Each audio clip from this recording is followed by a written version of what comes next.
Hello, and a very warm welcome to the STUDIOCANAL Presents podcast. My name is Simon Brew from Film Stories magazine, and this is a regular podcast celebrating one of the biggest and deepest film libraries in the world. STUDIOCANAL's extensive library of over 6,000 films brings together cinema from around the globe. There are 60s and 70s classics such as The Servant and Cross of Iron, documentaries like Amazing Grace and Becoming Bond, or how about settling down with some action with Ben Wheatley's Free Fire or Arnold Schwarzenegger in Raw Deal. Also on there, you'll find the final cut edition of Francis Ford Coppola's Vietnam movie masterpiece, Apocalypse Now. We covered the film all the way back in our very first episode. Now though, in a very special episode of STUDIOCANAL Presents, we're celebrating the brand new 4K restoration of 1991's Hearts of Darkness, a filmmaker's apocalypse. Now, I was in my teens when I first watched this extraordinary documentary, a warts and all look at the making of Apocalypse Now, and it's one of the most incredible movie stories ever committed to film. Hearts of Darkness, a filmmaker's apocalypse, is directed by Fax Bahr, George Hickenlooper and Eleanor Coppola. It was famously assembled from the behind-the-scenes footage that Eleanor Coppola shot, as well as her audio recordings and written notes. Fax Bahr's approved the new 4K restoration of the film, and not only is it, for my money, one of the best films about the making of a movie, it's now arguably the most lovingly restored as well. For this special episode then, we start with, and how about this, Francis Ford Coppola himself. The multi-Oscar winning director was speaking to us in London for the new release. And we started by asking him the story of how Eleanor came to document the making of Apocalypse Now in the first place. Well, I had a rule, because I had these wonderful children, that if I was going to go away for a week or something, I would do it. But if it was 10 days, I took all my kids out of school and took them with me to wherever I was going, which in the case of the Philippines for Apocalypse Now. And of course, you know, your kids are game to get taken out of school and put into whatever. Sophia was 4, I put her in a Chinese school, so she was a little kid, and everyone was speaking Chinese and Tagalog, which is the Philippine language. So that was all right, because the movie company itself was like uncles and aunts, and Sophia would go, and the costume department would make her doll clothes, and Roman would spend his time with the special effects department, so he'd come to dinner with one eye hanging out. And so the kids were very much comfortable with this arrangement of getting pulled out of school. But my wife, of course, had friends and things she was doing, so that was a big, what was she going to do? And knowing that she was such a talented person and good handheld camera person, I put a 16 millimeter camera, which I bought for her, and said, you can shoot a documentary of us making the film, which she famously did. On March 1st, I came to the Philippines with Francis and our 3 children, Gio 12, Roman 10, and Sophia 4.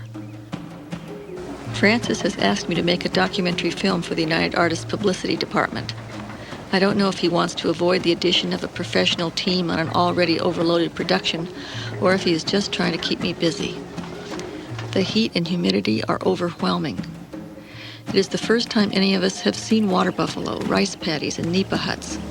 Sophia said, it looks like the Disneyland Jungle Cruise. It's something to do if suddenly we're going to all be living in the Philippines. She didn't just want to take care of the kids, which was never sort of our arrangement. So she started shooting this film, and this is a pretty funny situation, because Apocalypse Now was going very hard on me. I even though I had such successful 2 Godfathers, no one wanted to sponsor it. I myself had to, in order to make it, I had to guarantee any overages, which it immediately was going into. So I was not only making this film I didn't know how to make, I was also guaranteeing the budget, which was going up.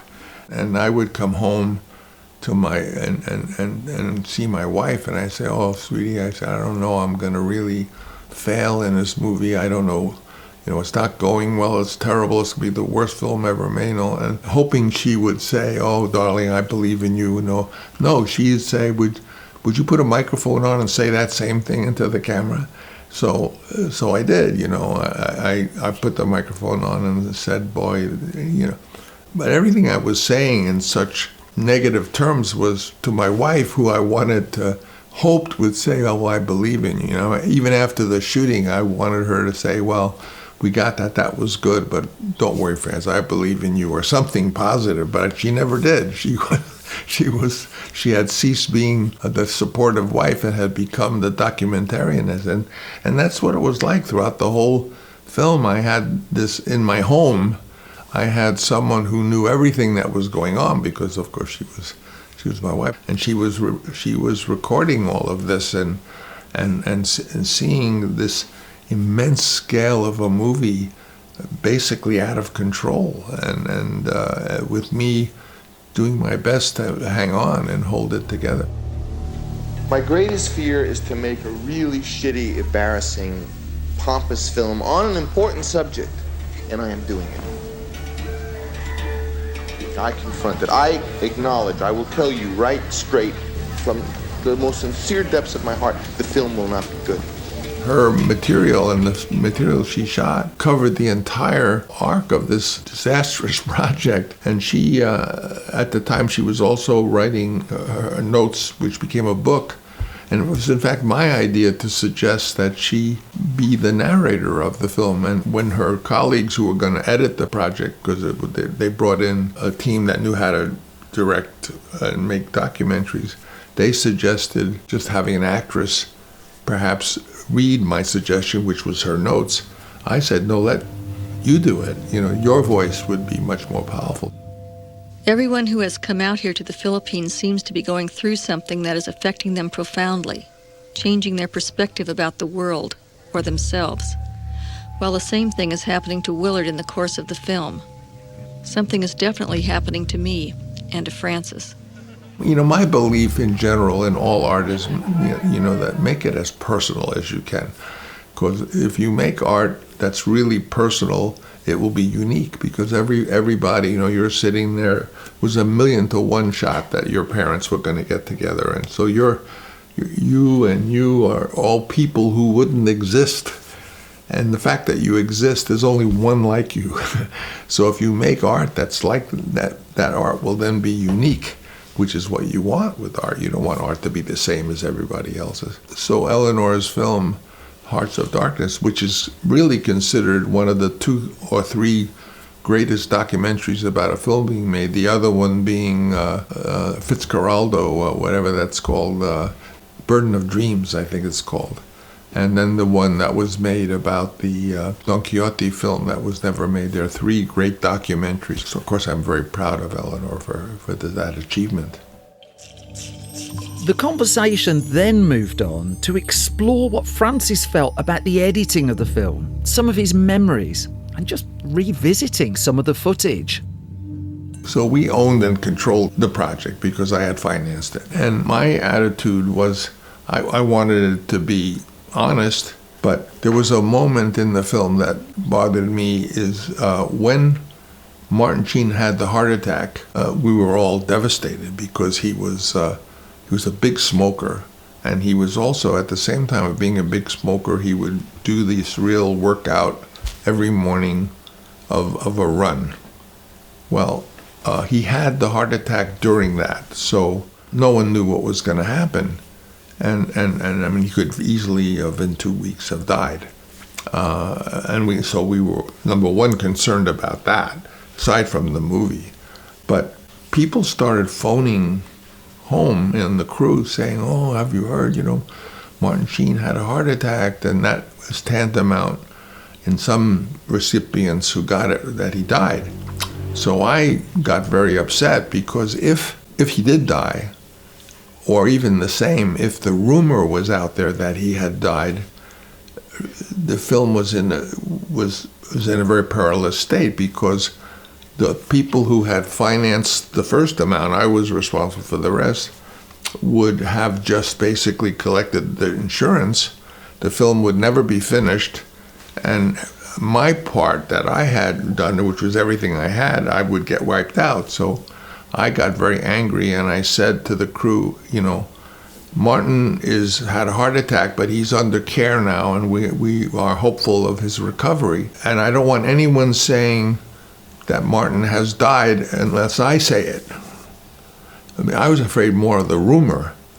And that it came off in the documentary as really unfeeling, which was not the case. I was very fond of him. But I was also in a tough position that there were all these rumors that he had died. And his wife, she knew that if the heart attack was too serious to the point of where he might die, that he'd never act again because he could never get insurance again. So I knew that. And so I said to her, look, let's just take him to the best hospital in the world, wherever it is. But don't say that he's not going to be in the picture anymore. And I will keep shooting with his brother, but I'll shoot it all in longer shots. In other words, I never stopped shooting, and I never said that he died or he was out of the picture. And because his wife loved him so much, she knew that he loved being acting, and that if she pulled him out and said he's out of the picture, that he'd never get an insurance policy again, and he would not be able to act anymore. So because she did that, but the reason she did it is great love and admiration for him. But that's what made. So we never said that he was out of the picture. So we kept shooting. And eventually, he did come back. And I told you that story because there was only one part of the film that I didn't want in, which is when I said Martin Sheen is not dead unless I say he's dead, because it sounded as though I didn't care, but I did care. So, as I said, I controlled the movie. It was mine. I owned it. But I wanted it to be honest, and I wanted Eleanor not only to be the one who assured that the movie would be a form she wanted, but it would be guided by her voice, her actual voice, and notes guiding us through the picture. Francis is in a place within himself, a place he never intended to reach, a place of conflict, and he can't go back down the river because the journey has changed him. I was watching from the point of view of the observer, not realizing I was on the journey too. Now I can't go back to the way it was. Neither can Francis. Neither can Willard. One of the reasons why the film is so effective is that it's so personal. I mean, it's really her speaking, her words that she wrote in her voice, telling how she felt about her husband in this daunting situation, which was, really became a sort of life or death situation, not only for me, but for our family, for our kids, the whole landscape of our lives together. Francis then told us what it was like working on both Hearts of Darkness and Apocalypse Now at the same time.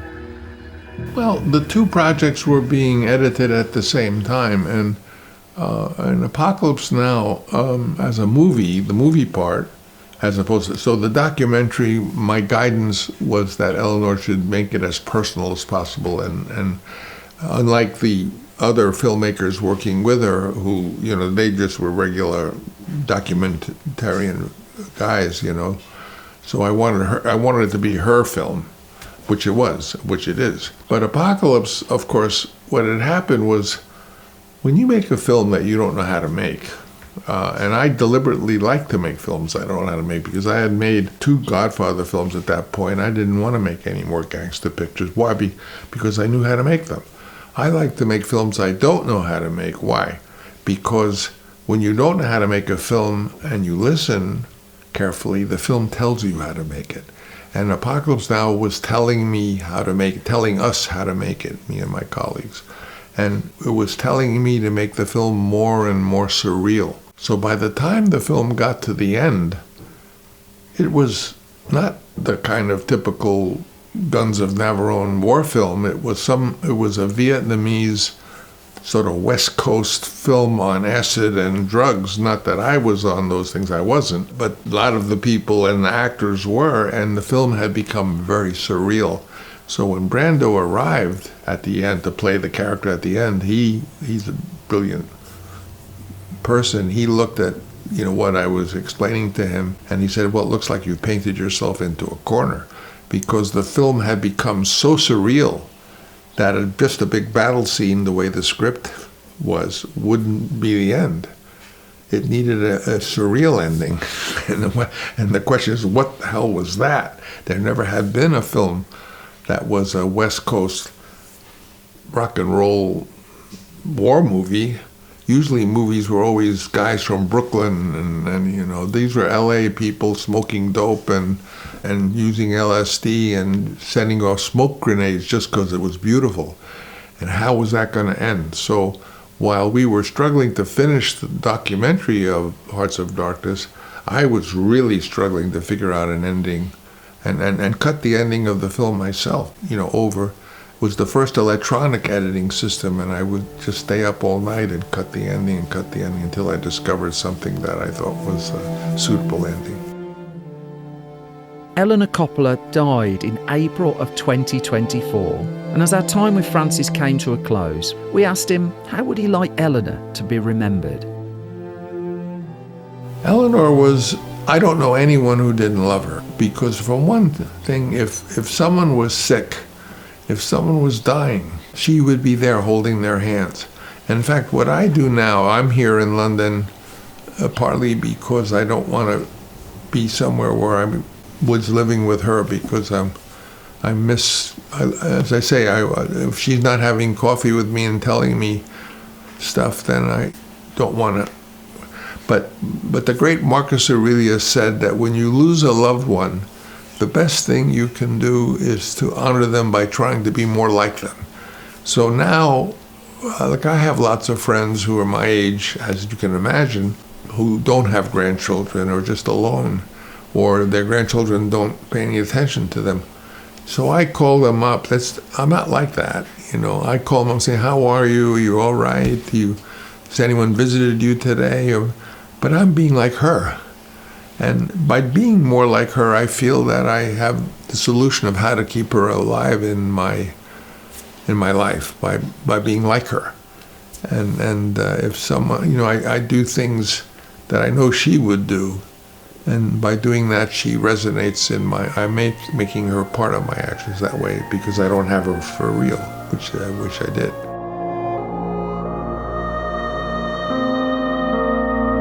Huge thanks to Francis Ford Coppola for sparing his time.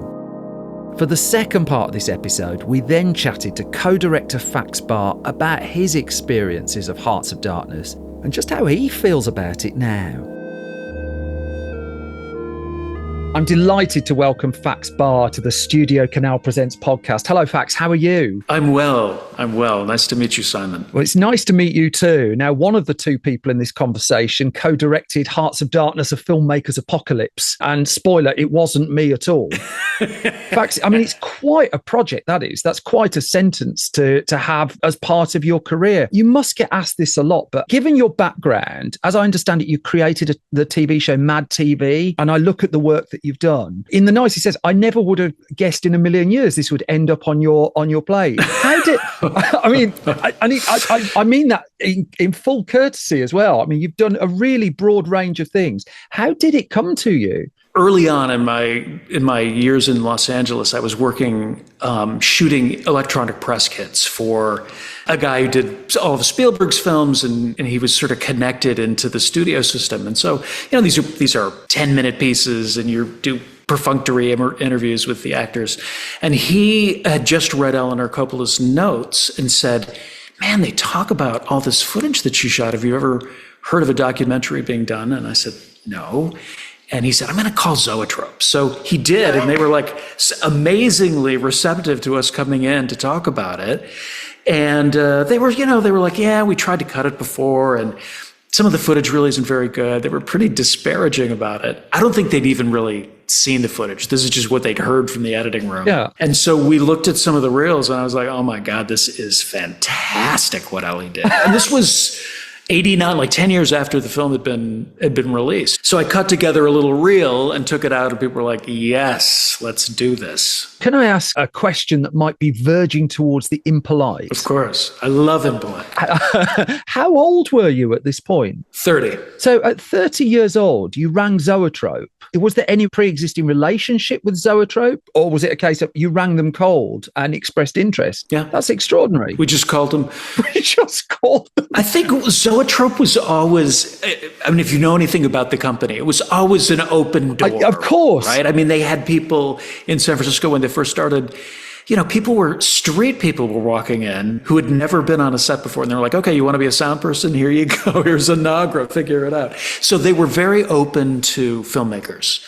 I think Francis has always been that way. And so we were welcomed in. If they were open to filmmakers, you can't have been the first person to ask the question of looking at something to do with Apocalypse Now, appreciating that moment where you discovered that there was all of this footage. I mean, what was like, I don't know, the second meeting with them like? You talked there about a reel, for instance, you cut together. Once you've got through the door, how did you get your foot stuck in it? I'd written a synopsis of what I thought the documentary could be, which they liked very much. And I think Francis said, okay, that's a take that we could get behind. So they were pretty supportive all the way through. It was never like, prove to us, cut something and we'll see if we want to go forward. They were like, yeah, go for it. So we felt fully supported, and we didn't have to barge our way through the door. It was open. And had you made a documentary before at this stage? Had you written a synopsis for a documentary, for instance? Yes, I'd written some synopses, but I'd never made a documentary before this. Yeah, it's an extraordinary story. I'd made behind the scenes, little EPKs and that kind of thing, but never a feature doc. So that was the late 80s then. You get through the door at Zoetrope, you cut together a proof of concept, you write the synopsis, and then they say go. And if I've got this right, most of your 1990 was spent sat in a room working through reels of film and crying a lot. Would that be a fair... I mean, is that roughly where we were? Oh, you fly on the wall there. Yeah, it was... I mean, it was 80 hours of footage, plus all of the outtakes that we saw, and there was just a ton of material to log. So that was, but it was exciting too. It was wonderful to see this stuff and to think about how it would fit in. And I did have my outline worked out, and I was sort of figuring out which chunks would go where and how the story would flow. I could imagine 30 hours is exciting, but by the time you get to like hour 55... I want to blow your brains out. But I wouldn't suggest going that far, but presumably you're like 6-7 months in and you've not even watched it all and catalogued it all yet at that stage. I mean, was there a point where you just feel, oh, God, I might be in a bit too deep? To be honest, really no. I think because the approach that I had held up with the footage, so things were actually flowing.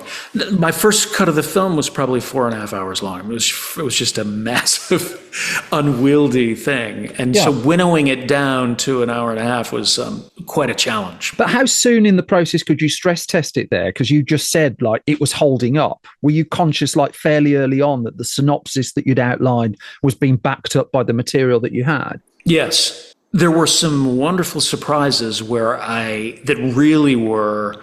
I knew right away were going to be incredibly compelling elements to the film, which was, I've told the story before, but when the footage all came down, I'm listening. When the footage all came down, it was just reel after reel after reel. And along with it, there were photographs and documents and reviews from the film and all sorts of stuff. And there was a shoebox, this busted up shoebox, unlabeled.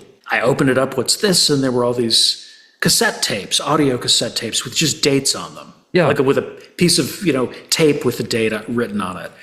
And I was like, what the hell is this? And we had a boombox, and I put it in the boombox and played it. And it was Ellie had recorded Francis late at night ranting and bemoaning and this project that he thought was a disaster. And right then I knew, okay, I have the film now, because this is something nobody has ever heard. An artist in the throes of making one of the greatest films, one of the greatest pieces of work that they've done. And in utter despair. So once I got all those, had those transcribed and started to sort of lay those out, they became the spine of the film. Interesting.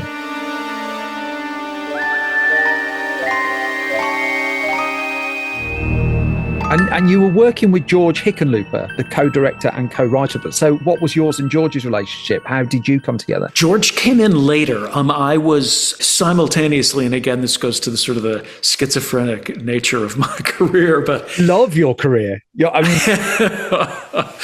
I was doing the documentary and was probably close to a year into it. Everything had been logged and I was cutting away. And I got hired to be a staff writer on In Living Color, which was a sketch show, TV show, like a hip hop sketch comedy show. So, and of course, I think I made like $10,000 on Hearts of Darkness. So I was desperately poor. Yeah. And this was a union gig. I went to George Zaloom, the producer, and said, "Can I do this?" And he said, "Sure, go ahead, go for it."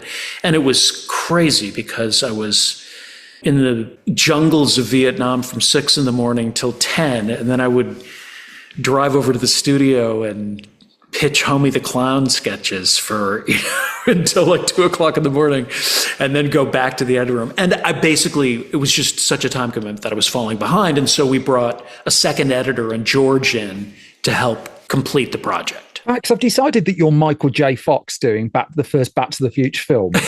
That's right. That was the one, wasn't it, where he had to shoot a sitcom during the day? That's right, yeah. And make Back to the Future at night. That's right. I mean, you put in one sentence there, you were aware you were falling behind. Was there a deadline on this once Francis Ford Coppola and Eleanor Coppola had said to go for it? No, but there was a budget.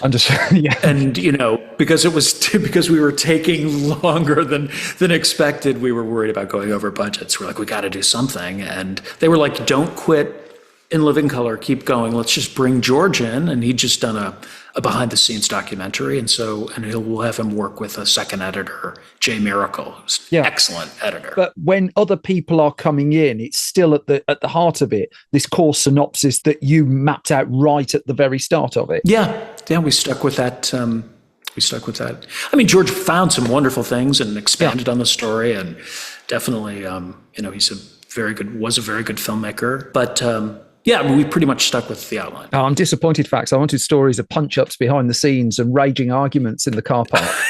You kind of let me down there. I mean, we've hinted at the eclectic nature of your career, just so listeners know. I mean, you've gone on to work on things like Jackass and Bad Grandpa, and you've gone back to documentary in more recent times. I'm just curious where your bones are, really. Have you got a kind of area of filmmaking you consider your natural home? Look, I don't think anybody should ever follow the career trajectory I've had, because I did not pick a lane, for sure.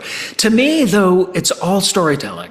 Yeah. So whether it's a sketch or a documentary or comedy feature film or a drama, I mean, it's all just different formats of telling a story. So I wouldn't recommend it. I'm not sure it was the wisest choice, but it's the path I took. So. Would you not recommend it? I mean, it's worked, hasn't it? It's worked for you. Yeah, it's worked for me. Yeah. I mean, I've got ADHD, so I get that. To pop around from thing to thing. No, I understand that. I'm there. In terms of, you talked about a 4.5 hour original assembly cut of Hearts of Darkness. You talked about the 80 hours of material that you sought through. I think what's sometimes lost in the story is you also went out and filmed new material for this as well. So at the point you're looking at the 4.5 hours, are you as much seeing things that you're missing as well as what you've got too much of? No. I mean, no. We would have loved an interview with Brando and Harvey Keitel because they were such important parts of the story, but there was so much good material that I never felt like, I'm lacking something. Yeah, but was there anything in the discovery of it that was maybe surprising you as well? I mean, you've hinted at that a little bit. It's just like, if we compare the synopsis to what was in that 4.5 hours, what would you have not in a million years thought would be on that piece of paper?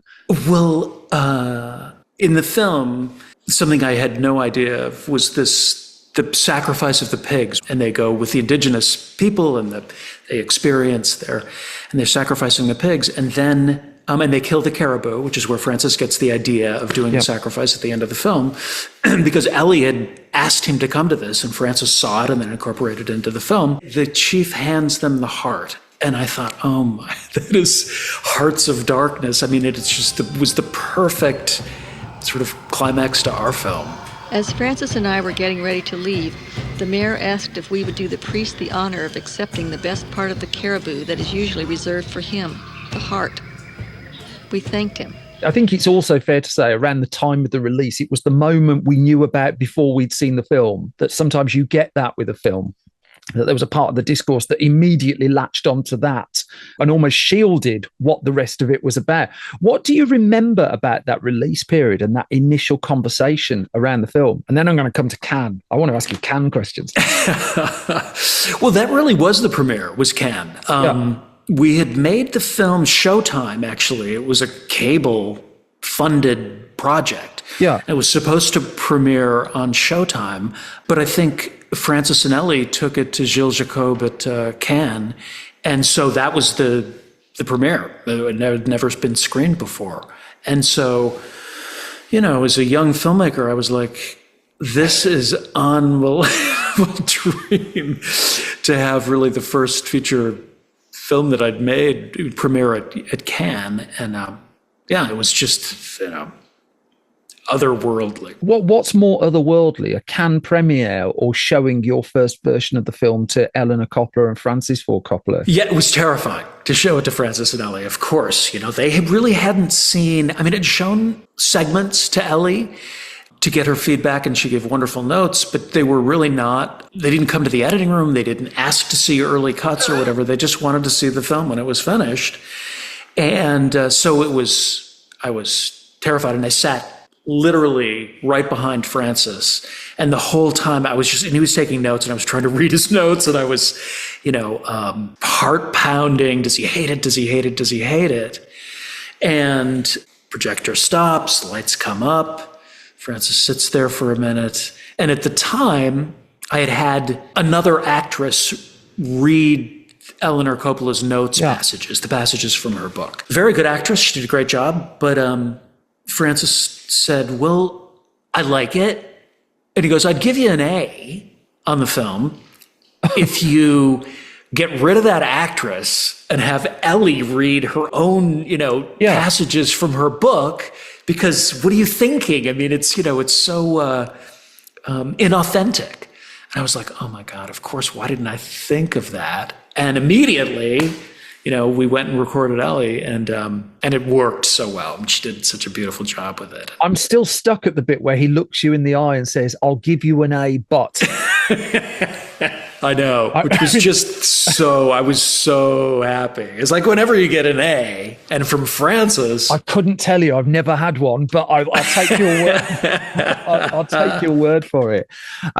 Francis has talked to us, and with a calmness and a perspective on the film and on the loss of Eleanor Coppola as well, and how he looks back at it. And to hear him talk of Apocalypse Now and Hearts of Darkness Now is a calm man reflecting on his work. Clearly, Apocalypse Now was not a calm man in the midst of his work, and he's been, open about that. Where was he in the midst of Hearts of Darkness? Because presumably he was prepping Bram Stoker's Dracula around the same time, so he was juggling lots of stuff. Was he sanguine? Was he able to look back with some perspective on it, or was kind of like giving him shivers? Oh, no, he was...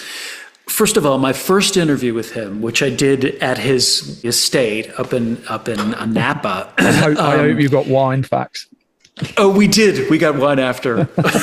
but he rolled up to do the interview, having been in San Francisco pulling an all-nighter, cutting Godfather 3. And he was furious because Paramount was making him release it at Christmas. And this was like in October, so he had very little time to do it. So he was in a really grumpy mood to begin with. And so he sits down, and I start asking him these questions, and he got quite pissed off at me because he was like, at one point he said, I said something like, why did you decide to go and shoot the film when you didn't have the ending done? Was that, a good choice? Did you think that was a good choice? And he goes, what is this, some fucking college kid or something asking me these stupid questions? He didn't want to deal with that. So it was really touch and go there. But and afterwards I was like, oh my God, he's going to fire me from the project. He hates me now. But it turned out to be really the better of the two interviews, because he's so lively. I mean, when he says the thing about the fat girl in Ohio using her daddy's camcorder to make a masterpiece, and then he gets up and walks out. That was the end of the interview, and it's one of the greatest. It's great cinema. Yeah, it's great cinema. Yeah. I have to ask you, I mean, there's a new 4K set of Hearts of Darkness coming out, and I looked at the listing of extra features. How do you feel that there is a making of Hearts of Darkness on the Hearts of Darkness Blu-ray disc? I mean, that's kind of going round in circles to a degree, isn't it? And yet it's the quite story meta. of the making of it is quite something. Are we going to look forward to a making of the making of, do you think? We'll see. I will talk to those guys about that. It's interesting though, isn't it? Because it goes to the footprint of the film. Because you talked there about a Cannes premiere, and you're a 30-something first-time filmmaker getting Gene Siskel's Film of the Year with your first film. This weight of cinema history on your shoulders as well with Apocalypse Now, and then you must look at something like Tropic Thunder or something and just want to send an invoice. Allegedly, how do you feel about the footprint of the film? I mean, the fact that we're talking about effectively a making of film that stood alone in its own right for over 30 years. Extremely proud of the film. It was just a real highlight of my life. My career, for sure. I think the highest compliments that I get are you can't know Apocalypse Now until you've seen Hearts of Darkness. I think it's a must-see addendum to one of the great American films. So I was, very proud of it, and grateful that Francis and Ellie gave me this opportunity. I'm still curious at the idea of the 4.5 hour cut. I like the idea that you could, Apocalypse Now has had 3 different cuts to date. I mean, if you're following the template, could we get a Redux version? Possibly. Are you ever tempted to go back and have another look? I would be. I would love to see that footage again. Why the film was 4.5 hours is Ellie shot both pre-production and post-production. And so those were all elements of my original 4-hour cut. And it was recording the narration with Martin Sheen, and Michael Hare was there in the room, writing new lines for Sheen to try. And one of the crazy people in the editing team stealing the work print because he was furious with Francis for some reason, some creative dispute or something. And he literally drove the work print to Reno or something and holed up in a motel and started cutting up old footage from something else, but telling and sending it in envelopes saying, I'm destroying your work print day by day until I get an apology from Francis. Just crazy stories like that. So yeah, absolutely. I would love to go back in and explore those. Fax, I think we're joining forces on a mini series now. I think that's what we've got out of this podcast interview, that we now have a new creative union on this. Amen. Just to round it off, it's an extraordinary story and it's an extraordinary film. It's the obvious question, really. I just wonder, how do you reflect on it? And you have had this terrific eclectic career. You have gone back to documentary as well. But I'm just curious, in your body of work, in your life, in the stuff that you've put into the world, how do you feel about it? Oh, I would say the best thing I've ever done. I really think the film holds up. Yeah. Some work of mine, it's it's of its time and it doesn't it doesn't last. But this, I think, is a solid piece of work that I think will hold up. I think you're underselling yourself a bit there, Fax, but I admire your modesty. I think if I'd have made Hearts of Darkness a filmmaker's apocalypse, I would have a drum kit out now and I would be banging it very, very, very loud. It's been a real delight to talk to you. Thank you so much. Huge congratulations on this film that's just endured and continues to endure. It's terrific. Thank you. Thank you, Simon. Thank you for having me. The new 3-disc set of Hearts of Darkness, A Filmmaker's Apocalypse, is on sale from the 28th of July 2025, and the film is also currently back in cinemas. For this episode, huge thanks though to Francis Ford Coppola and Fax Bahr. Interviews were done by myself and Alison Arbour, and the episode as always has been produced by Queenie Qureshi Wales. I'll be back soon with the next regular episode of Studio Canal Presents. Until the next time, to get all the news on Studio Canal films as it happens, and to find out more about the Apple TV and Prime Video channels, you can visit www.studiocanal.co.uk or follow Studio Canal at Studio Canal UK on X, Instagram and TikTok. Till the next time, ta-ta for now.